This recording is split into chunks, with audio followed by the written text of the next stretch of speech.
Thought. Greatness is only attained by the constant thinking of great thoughts. No man can become great in outward personality until he is great internally. And no man can be great internally until he thinks. No amount of education, reading, or study can make you great without thought. But thought can make you great with every little study. There are altogether too many people who are trying to make something of themselves by reading books without thinking. All such will fail. You are not mentally developed by what you read, but by what you think about what you read. Thinking is the hardest and most exhausting of all labor, and hence many people shrink from it. God has so formed us that we are continuously impelled to thought. We must either think or engage in some activity to escape thought. The headlong, continuous chase for pleasure in which most people spend all their leisure time is only an effort to escape thought. If they are alone, or if they have nothing amusing to take their attention, as a novel to read or a show to see, they must think. And to escape from thinking, they resort to novels, shows, and all the endless devices of the purveyors of amusement. Most people spend the greater part of their leisure time running away from thought, hence they are what they are. We never move forward until we begin to think. Read less and think more. Read about great things and think about great questions and issues. We have at the present time few really great figures in the political life of our country. Our politicians are a petty lot. There is no Lincoln, no Webster, no Clay, no Calhoun, no Jackson. Why? Because our present statesmen deal only with sordid and petty issues, questions of dollars and cents, of expediency and party success, of material prosperity without regard to ethical right. Thinking along these lines does not call forth great souls. Men thought upon great themes, they thought great thoughts, and they became great men. Thinking, not mere knowledge or information, makes personality. Thinking is growth. You cannot think without growing.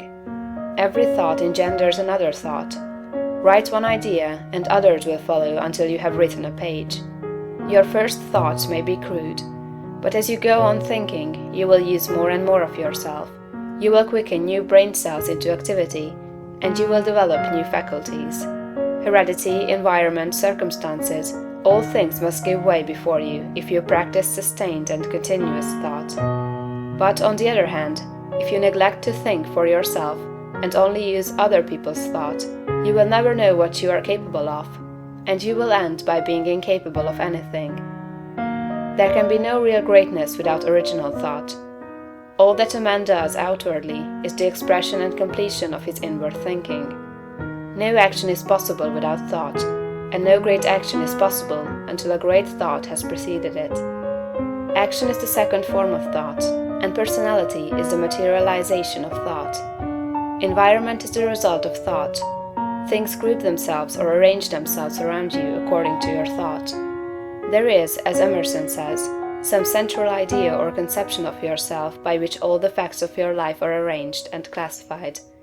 Change this central idea, and you change the arrangement or classification of all the facts and circumstances of your life.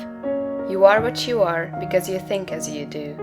You are where you are because you think as you do. Go back to the matter of the point of view, and consider, in all its bearings, the tremendous thought that you live in a perfect world among perfect people, and that nothing can possibly be wrong with you but your own personal attitude. Think about all this until you fully realize all that it means to you.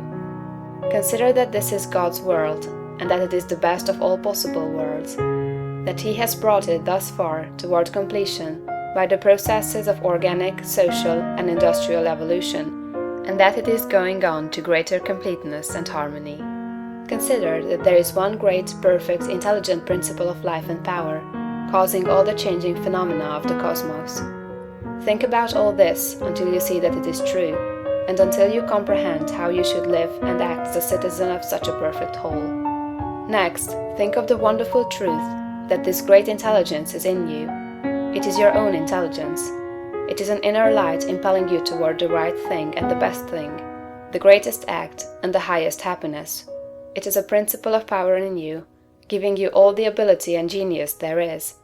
It will infallibly guide you to the best if you will submit to it and walk in the light.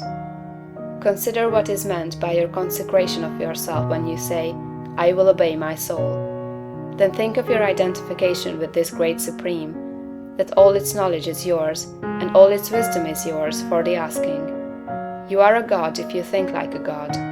If you think like a god, you cannot fail to act like a god. Divine thoughts will surely externalize themselves in a divine life. Thoughts of power will end in a life of power. Great thoughts will manifest in a great personality. Think well of all this, and then you are ready to act.